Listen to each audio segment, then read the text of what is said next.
is the second time we're seeing each other this week. As you know, I'm Anthony Sturpey. I am the PAVE 1 teacher, PAVE 2 musical theater teacher, and I teach PAVE 4 as well. I'm Mrs. McGough. I teach musical theater, doing the choreography side of things. I also teach PAVE 2, 3, and 4 dance and performance dance, and work with the Foundation's kids in dance. And I'm David Judd, and I teach PAVE 1 vocal, along with musical theater class with these two lovely people right here. We co-teach this together.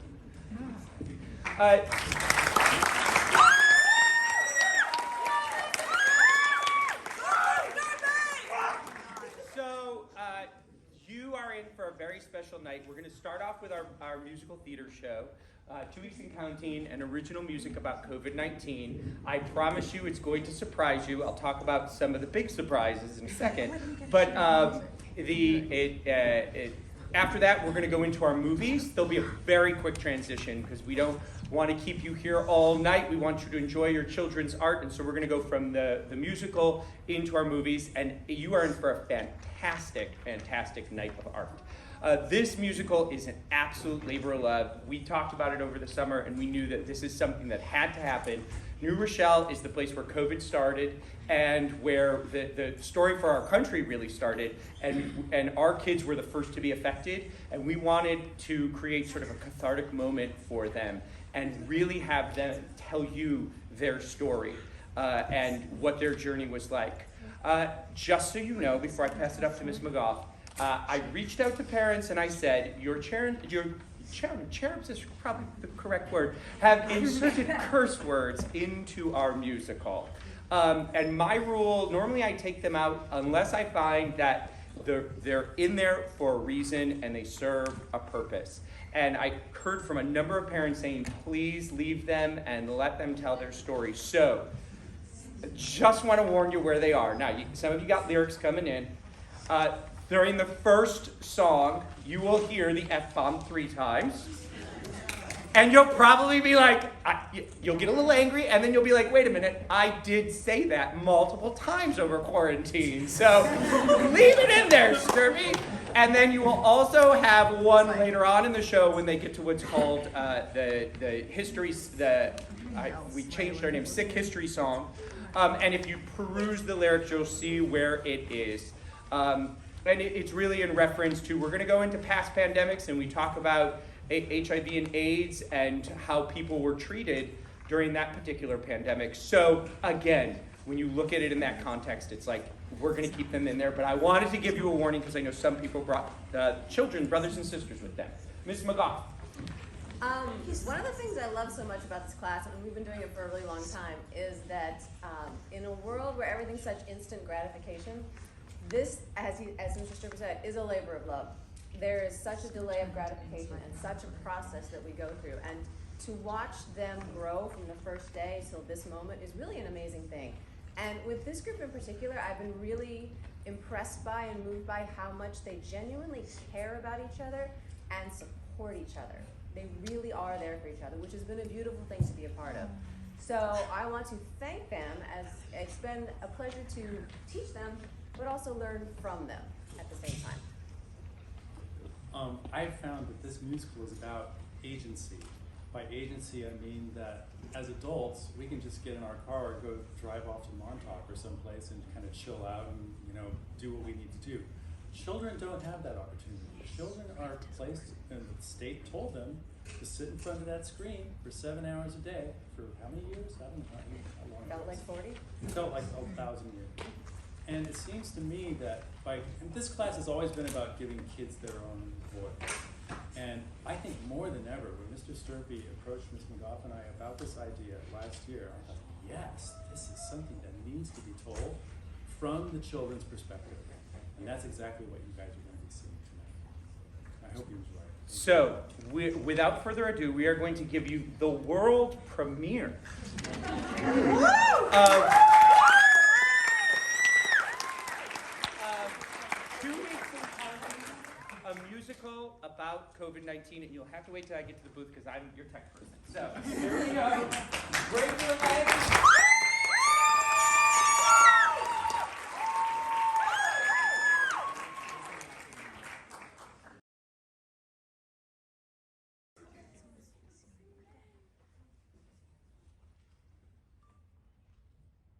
Rochelle, New York, at about 8:45 a.m. on Thursday, a National Guard truck pulled up outside a community center on Lincoln Avenue. Evidence that life in New York's first containment area A 1-mile radius at the heart of the state's coronavirus outbreak. had changed. Coronavirus in New York. Inside New Rochelle's containment area. Published March 12, 2020, New York Times. Rules for the containment zone went into effect in this Westchester County city on Thursday, marking the start of a new phase in the country's response to the virus. Governor Andrew Cuomo created the zone earlier this week, hoping to curb the spread of the virus in Westchester, where there were 121 positive cases as of Wednesday. The National Guard was called in primarily to assist the small city of about 80,000, 5 miles north of the New York City's border. Half a dozen members in their military fatigues emerged from their center and began unloading pallets of food. It is a relief in a sense that we are going to have food, that we're not going to do these deliveries alone. Said Daniel Bonet, the community center's director. But that doesn't defeat the fact that the virus is here. Next to a big handwritten poster that said, We got this! The workers picked up N95 masks and test kits with swabs and vials for samples. Inside the containment area, no large gatherings are permitted for the next 2 weeks. A dozen schools, public, private, And religious, as well as community centers and several houses of worship, are to be shut. The measures taken in New Rochelle could be a precursor for similar, perhaps more restrictive measures taken across the country.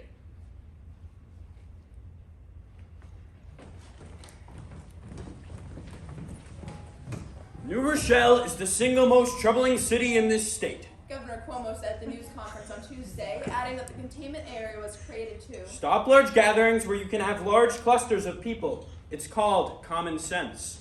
Elsewhere around town, school officials spent Wednesday delivering loaner laptops to some of the 5,000 public school students affected by the closure. The school district is not creating a remote curriculum during the furlough, but will issue grade-specific work, much like a summer reading list, said Dr. Fayhu, the school superintendent. We will make these 2 weeks count structurally, said Dr. Fayhu, and that students are educated and engaged while we deal with this worldwide crisis. 2 weeks. 2 weeks? 2 weeks.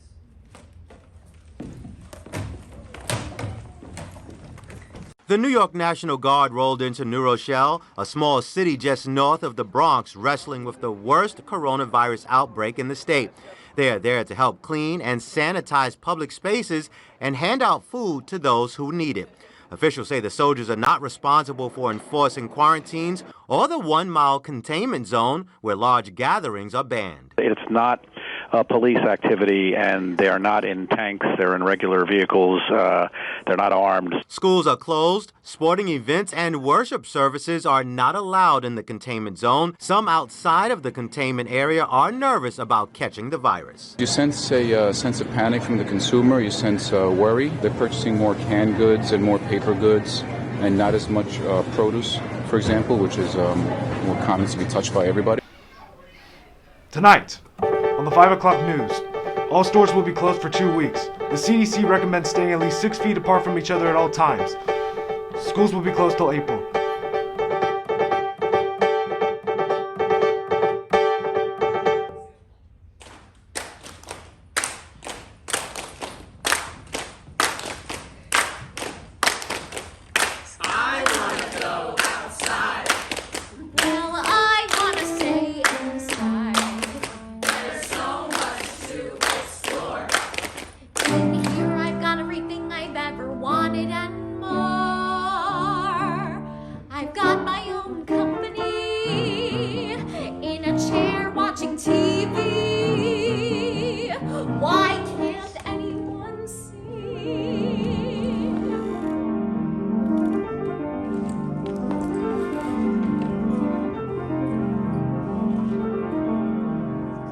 I'm happy here in silence, no one here to bother me anymore.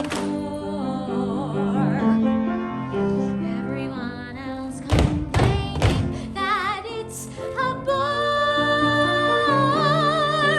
No one watches the news, it's just too tough, but I can't get enough. You can stare and get lost in a world that isn't yours. What's so good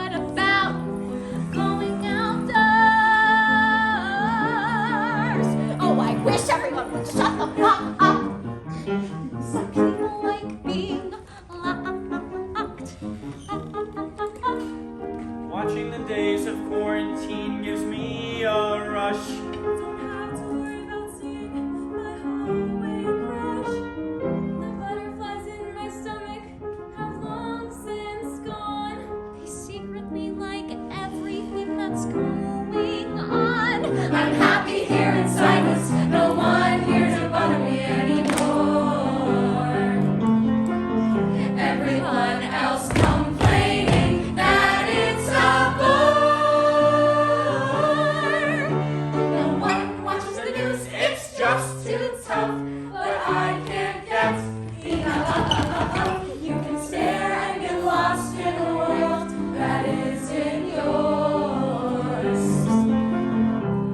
What's so good about going outdoors? I wish everyone would shut the fuck up. Yes!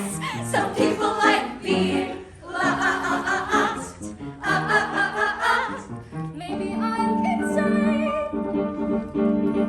Maybe there's something wrong with my brain. Maybe now I should try going out.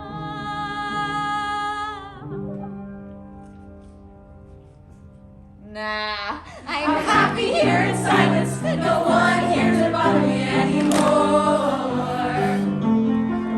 Everyone else complaining that it's a bore. No one watches the news, it's just too tough, but I can't get enough. You can stare and get lost in a world that isn't yours. What's so good about going outdoors? I wish everyone would shut the fuck up. Some people like being locked.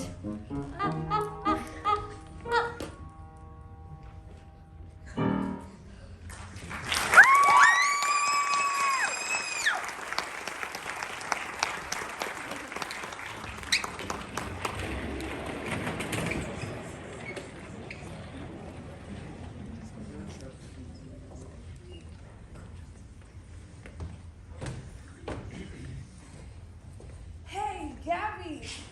It's been a while. How's your quarantine been, LMAO?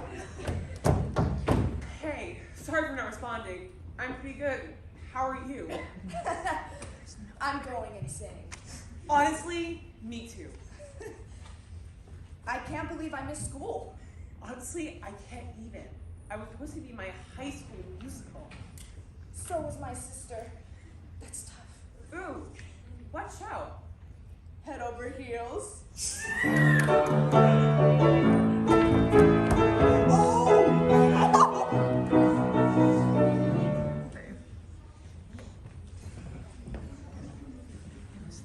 Early April 2020, writer Jen Miller urged readers to start a coronavirus diary. Who knows, she wrote, maybe one day your diary can create a valuable window into this time period. During a different pandemic, one 17th century British naval administrator named Samuel Pepys did just that.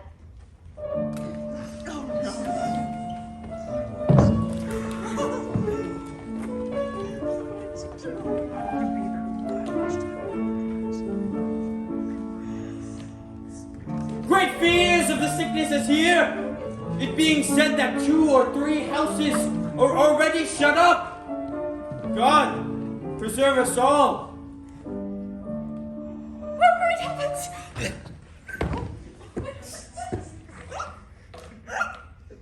Pepys' diary reveals that there were some striking resemblances in how people responded to the pandemic. Then comes Mr. Caesar, my boy's lute master, whom I have not seen since the plague before. But he had been in Westminster all this while, very well. He tells me how bold people there were, to go and sport to one another's burials. And in spite, too. He tells me that ill people would breathe in the faces of well people going by.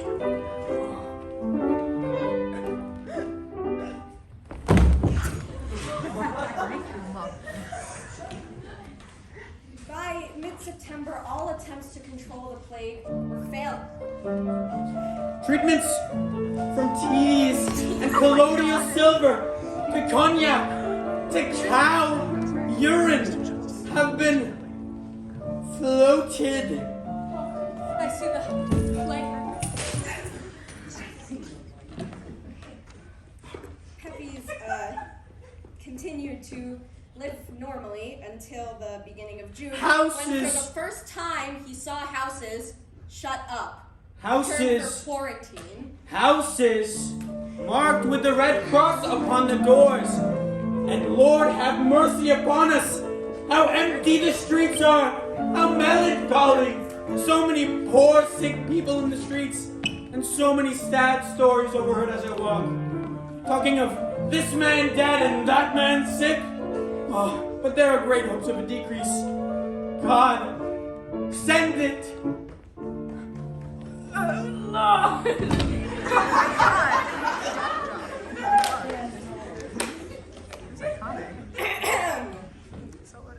During the outbreak, Pepys was also very concerned with his frame of mind. He constantly mentioned that he was trying to be... Doth put me into great apprehensions of melancholy. But I put off the stats of sadness as much as I can. Oh no.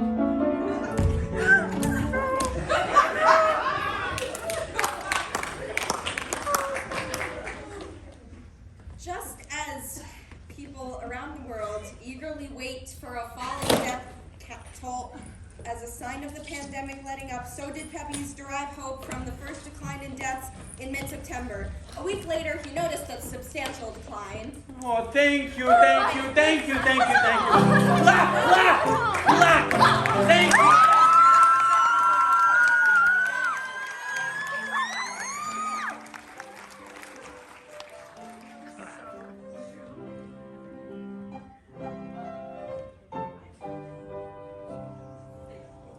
What time is everyone free tomorrow? I am free anytime. I'm very busy tomorrow. Sunday? Okay, let's see what everyone else says. Are we talking Sunday on FaceTime or that Zooming? Hey everyone, so I'd like to have the meeting at 4:15 Sunday. Who's open to attending? We are in. I am. Cool. Do each of you have Zoom by any chance? I want to try that. I'll send the link here. Hey, is Zoom for free or do I have to pay? It's free. I'm trying on my laptop, which is an Acer, and they are asking for a credit card. Should I sign up to join a meeting? Nope, just click the link and join. Do I keep my computer open?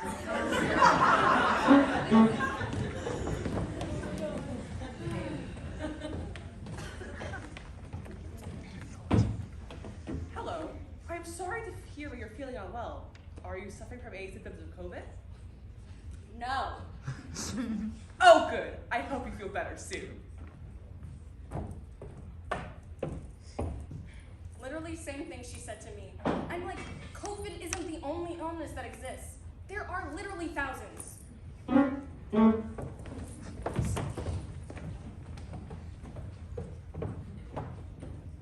How are you? Nice. I'm good, thanks. Just in Zoom class, wishing I wasn't. Yeah, this crap is annoying. Yeah, I really wish I didn't have to wake up for this, because it's really just annoying, but, you know. Online school is stupid. I'd rather be sitting bored in class rather than being distracted and not learning jack. I really don't understand most of the things they're teaching, and if I do, I just forget the next day. Question. Do you remember anything from the last 3 years? Because I don't remember anything past 2 days ago. Nope. Hey, so I'm not the only one with amnesia. How am I supposed to remember anything if I am so bored I forget how to breathe? Good point.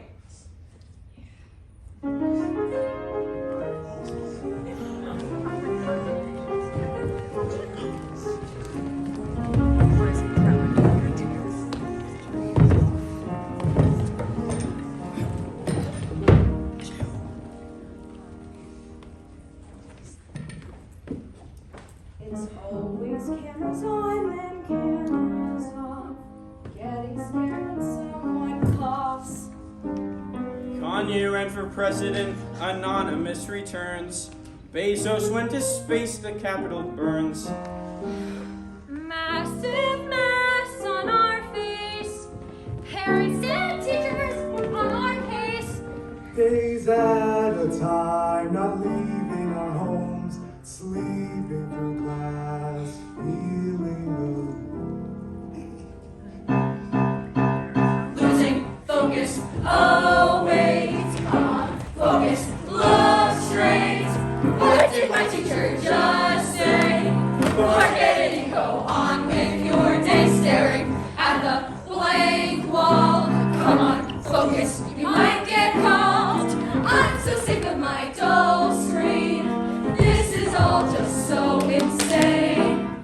I don't have a memory of your face, staring into empty space. Last time I saw you, I thought it'd be 2 weeks, but now it seems the expiration creeps.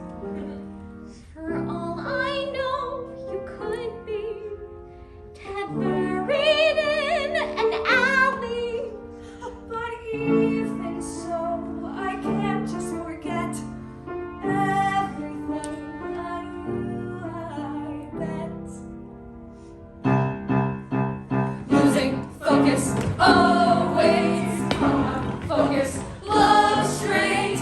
What did my teacher just say?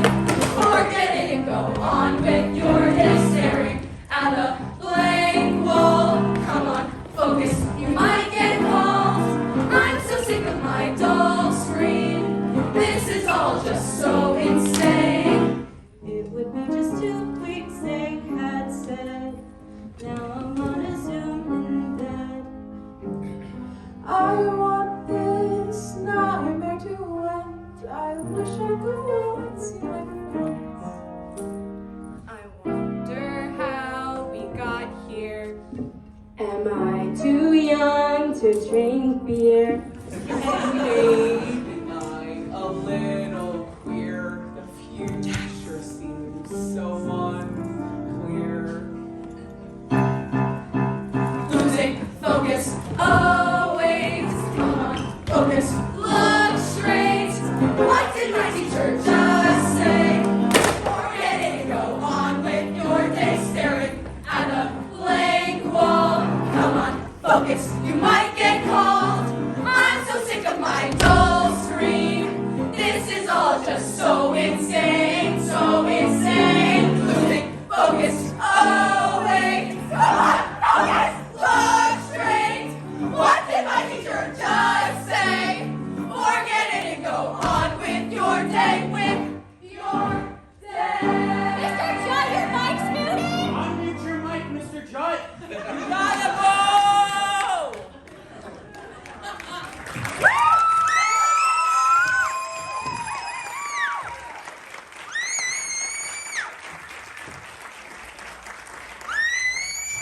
Every morning, I wake up to a blaring alarm and a smell of pancakes.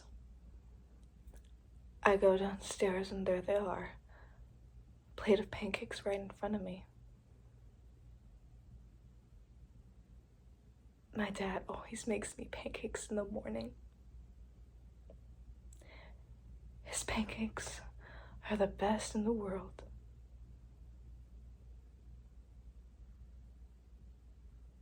We're the best.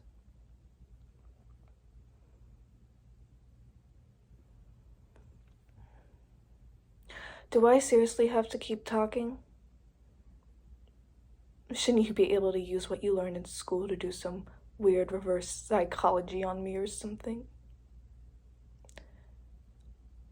I just need everyone to stop treating me like a baby and asking Jessie, are you okay? People just send their condolences and move on. Random people from my school have texted me, but I can't bring myself to open up Instagram or Snapchat to respond back to them. Besides, everyone just fakes kindness for their own advantage.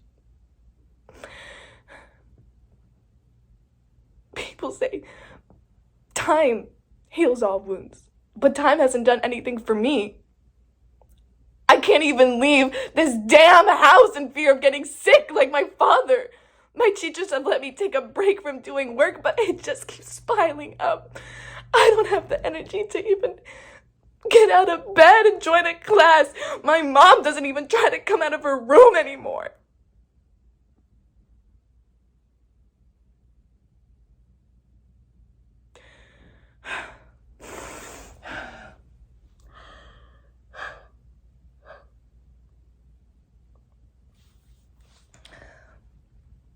Mornings are the worst. We both miss the smell of the smell.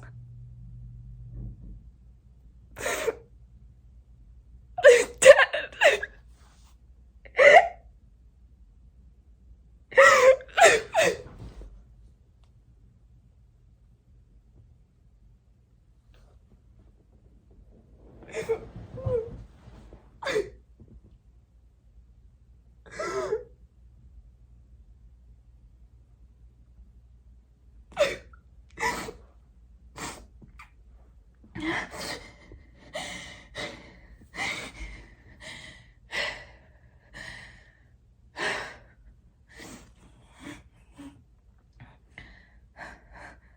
Oh, look at the time.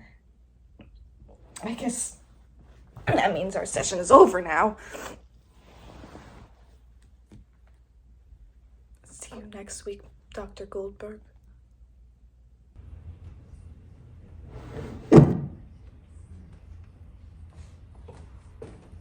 Friends and family, we all go around not really understanding the seriousness of COVID-19 until it hits home. My heart is broken once again. My father, Clemente Rosado, has passed away. Love you, Dad. All right.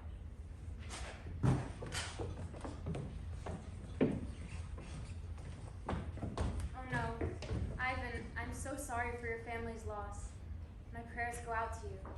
May your family be comforted and strengthened. So hard for me to hear that you and your family are going through this. My thoughts and prayers are with you. I'm so sorry for the complete loss. My thoughts and prayers are with you and your family. Oh my lord, sweetie. My condolences to you and yours. Please take care of yourself. Stay at home, wear a mask, and wash your hands.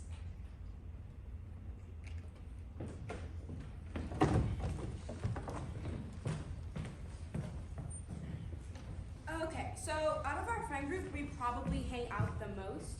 The last couple of days, America has averaged more than 150,000 new cases a day. My parents, and probably most of yours, are not gonna let us out again, and being under lockdown sucks. I think we should try a new system where we hang out with only each other, like we did the past 2 months, so we don't spread anything to each other. If you do need to go out, and you're not safe, like no social distancing or no masks, then you need to tell us and not go out with us for 2 weeks. It sounds harsh, but it's what we need to do. Please be honest, because if you're not, then you're putting all of our lives on the line. I think it's our best option right now. COVID is getting worse, and we're about to be smacked by another wave.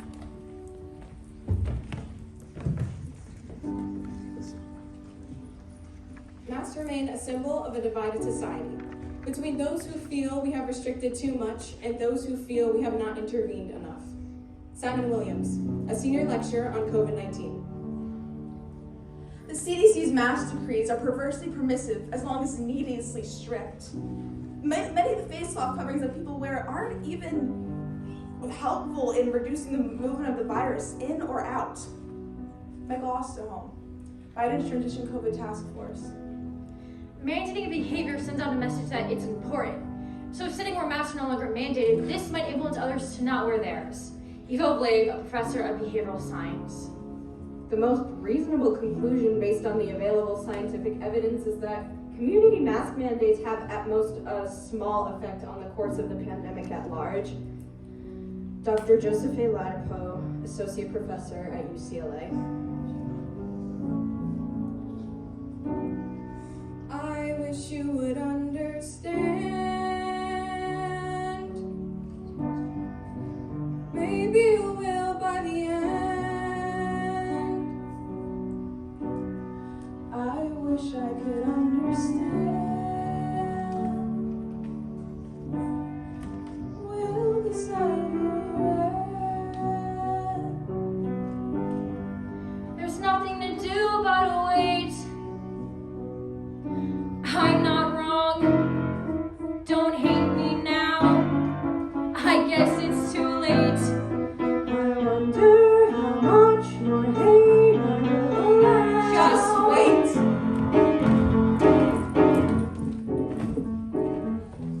history, pandemics have divided people. Federal response to AIDS. Hearings before the House of Representatives, 98th Congress, August 1st and 2nd, 1983.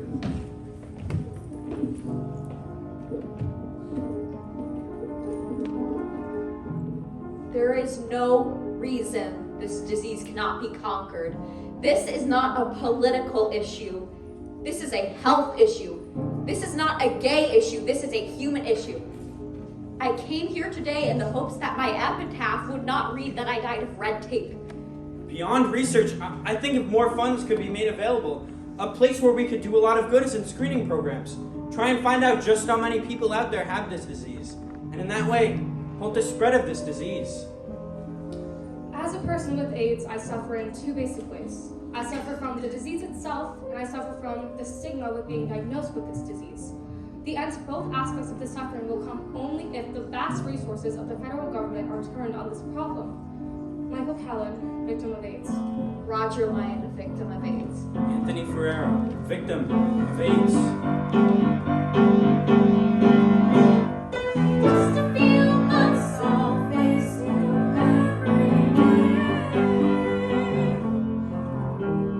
Must I let a lifetime go away?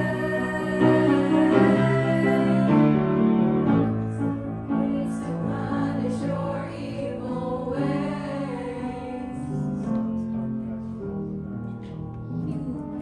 I'm on my own, living life on my own. Just leave me then. One day you'll be born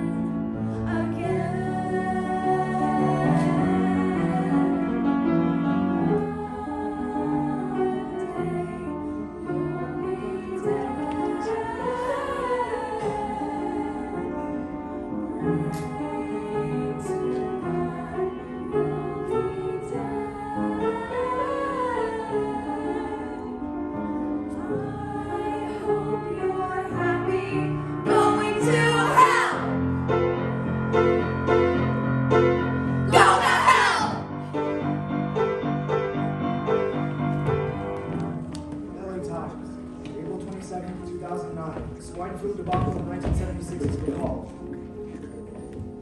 Quarantine Ward was in high school when the swine flu threat of 1976 swept the U.S., feared to be a direct descendant of the 1918 Spanish flu. The government wanted everyone to get vaccinated, but the epidemic never really broke out. It was a threat that never materialized. What did materialize were cases of a rare side effect thought to be linked to the vaccine. If a vaccine is needed for this most recent strain of flu, I'm not getting it. Even in 1976, I thought it was a bunch of baloney. People have to make science the priority. They have to rely on science rather than politics. If we had that knowledge in 1976, we might have done things differently. David J. Sensor, the longest-serving director of CDC. We have to not only look at 1976, but 1918. In 1976, we had no idea what was going to happen. The virus might burn out or it might proliferate. These viruses have a mind of their own and we don't know what's going to happen. Dr. Peter Katona, an infectious disease expert at UCLA. Doubts about the government's ability to handle a possible flu pandemic linger. Hopefully there will be a lot of good, honest, public health discussion about what happened in 1976. Dr. Richard B. Wenzel, a chairman of international medicine at Virginia Commonwealth University.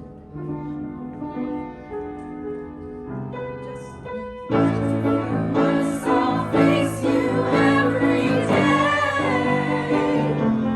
and ask how you let a lifetime go away.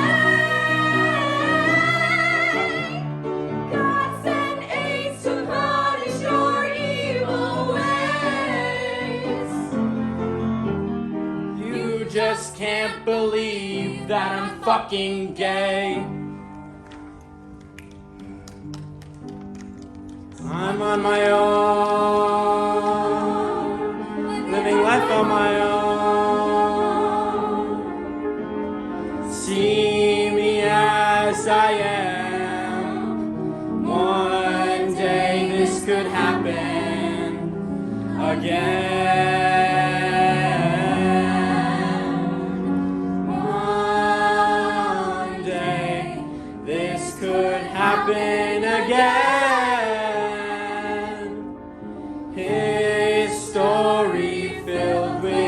lessons we've learned.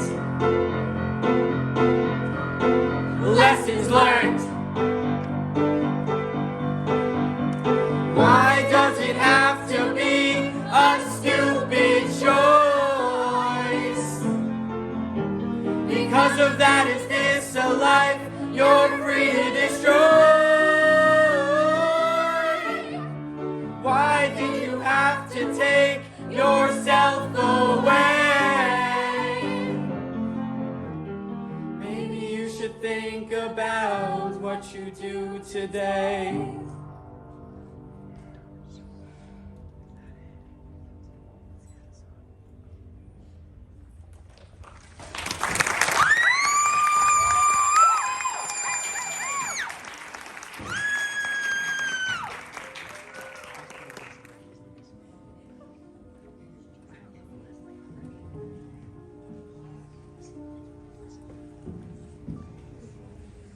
Do you guys ever think about how different you'd be if the pandemic hadn't happened?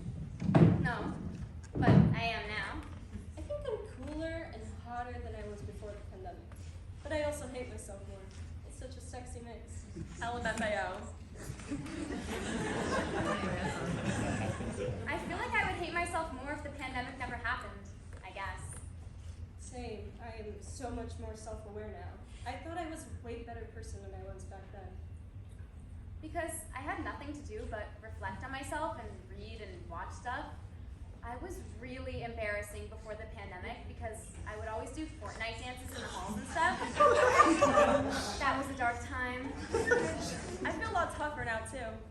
I think I might be weaker.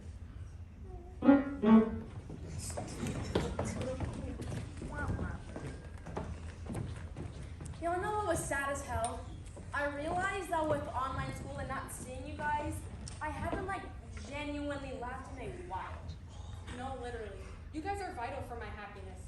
Hopefully we can go back to school next week. I need to laugh again. Actually, it is unnecessary.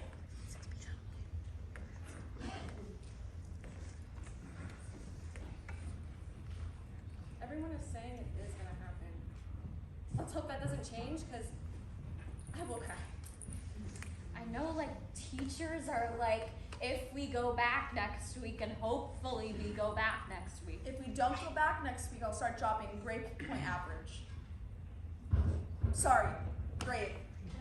I'm just so tired of this. I passed out after school today and then just woke up. That's how tired this makes me. It's just not doable. I think because we're moving around so much at school, but no, literally. I'm never this tired when we actually have to go into school. It's weird, right? But something about this is just so tiring. No, literally. I think because we're moving around so much at school, it's just, we're used to it. But sitting down and taking in all of this information is a lot more tiring.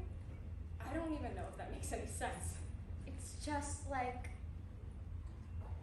don't know, 7 whole hours of being in the same location, having to absorb information from a flat surface and output work, no interaction and no movement. That's what I just said. This is why I can never do a desk job.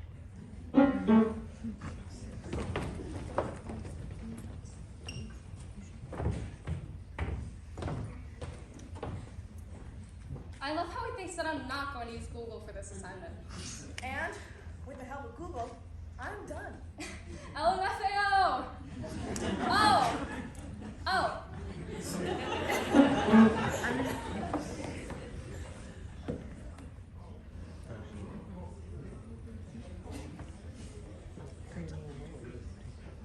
56%. Again. Mr. Wentz says he wants me to meet him in a breakout room after class to discuss my recent failures. And no doubt his eyes will wander.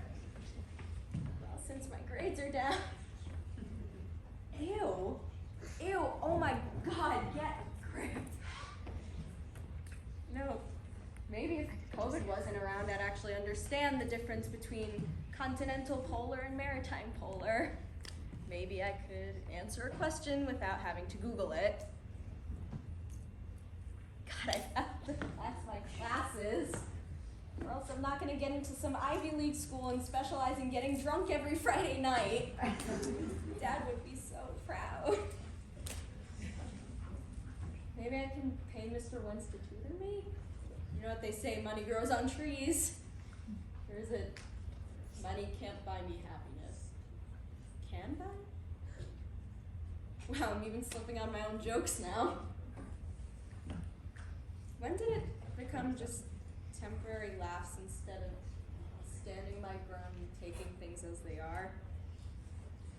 But the dominoes are gonna keep falling if I don't do anything. Over and over again, I pick them up again and again until time runs out and all I have left is a remainder of what the past year has taken from me, at 56%. If I really want things to get better, dominoes and all, I have to take action when the first one falls. It's just, I don't want to do anything. Maybe in fear of seeing what I've really become. Home never really changes. My parents, they never really cared. They think these rules are fair. If this only didn't happen, if this only didn't happen. If this only had happened. January 22nd, 2021. All New Rochelle schools are hybrid again. New Rochelle High School has returned to a hybrid educational model, becoming the final city school district of New Rochelle schools to allow students to return. Tension is rising, the time is ticking. Might not survive this, but we are not quitting. No toy around, 'cause it's time to care. In a hybrid plan, students are divided into cohorts, each of which are permitted to report for in-school learning on alternate days and joins classes remotely on other days. We're encouraged by our current ability to return the entire district to a hybrid platform. Interim Superintendent Dr. Alex Marrero. COVID has made me appreciate the people I don't get to see every day. I had to go months without seeing my friends or family. Time keeps moving, and it doesn't stop for anybody. It's time to come out now, let our voices be heard. The time is right, the time is now. Come on, let's spread the word. The bell has yet to ring. We will not fall. Lift every voice and sing. Let us all stand tall. It's time to come out now, let our voices be heard. The time is right, the time is now. Come on, let's spread the word. The bell has yet to ring. We will not fall. Lift every voice and sing. Let us all stand tall.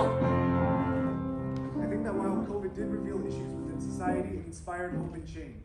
If we treat each other with respect and work together in a time of need, then life will be much easier for everyone. Some days suck and some don't. What COVID has taught me is that the human race is very selfish. We're very, very selfish creatures and took everything for ourselves at the beginning of the pandemic. I'm talking about the toilet paper shortage, of course. In November 2021, New Rochelle High School returned to full in-person, delayed only after the school and community sustained damage from Hurricane Ida. But that's a topic for a different musical. Honestly, COVID made me more closed off towards others. COVID made me realize that some people act completely different online. I've changed so much since COVID. I've really found my identity. COVID has taught me not to take what I have for granted. It's time to come out now, let our voices be heard. The time is right, the time is now. Come on, let's spread the word. The bell has yet to ring. We will not fall. Lift every voice and sing.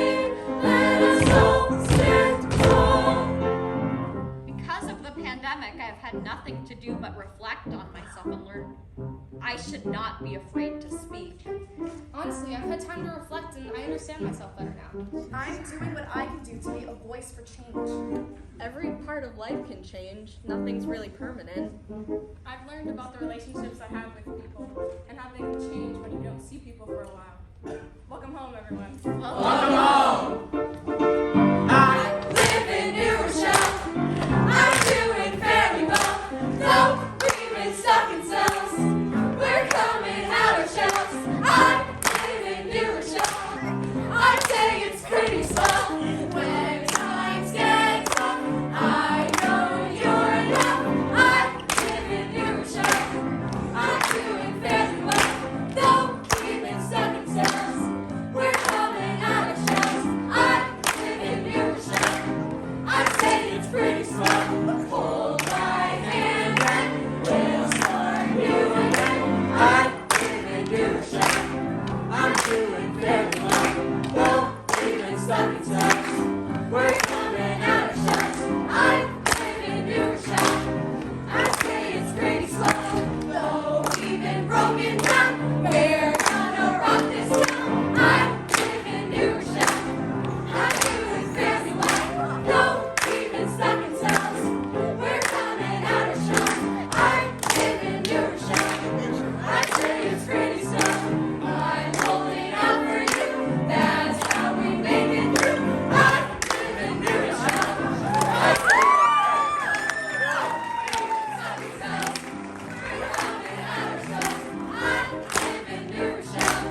I say it's pretty swell. It won't be perfect, but I know you're worth it. We live in New Rochelle.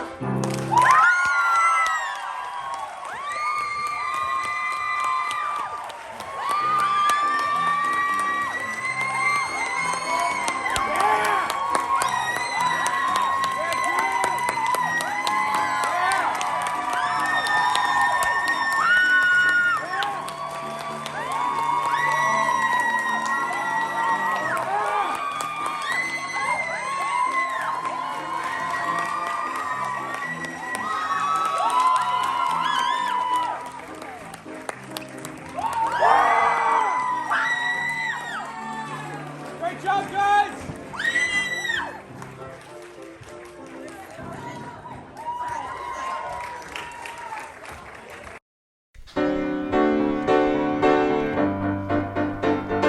I live in New Rochelle. I'm doing fairly well. Though we've been stuck in cells, we're coming out of shells. I live in New Rochelle. I'd say it's pretty swell. When times get tough, I know you're enough. I live in New Rochelle. I'm doing fairly well. Though we've been stuck in cells, we're coming out of shells. I live in New Rochelle. I'd say it's pretty swell. Hold my hand and we'll start new again. I live in New Rochelle. I'm doing fairly well. Though we've been stuck in cells, we're coming out of shells. I live in New Rochelle. I'd say it's pretty swell. Though we've been broken down, we're gonna rock this town. I live in New Rochelle. I'm doing fairly well. Though we've been stuck in cells, we're coming out of shells. I live in New Rochelle. I'd say it's pretty swell. I'm holding out for you. That's how we make it through. I live in New Rochelle. I'm doing fairly well. Though we've been stuck in cells,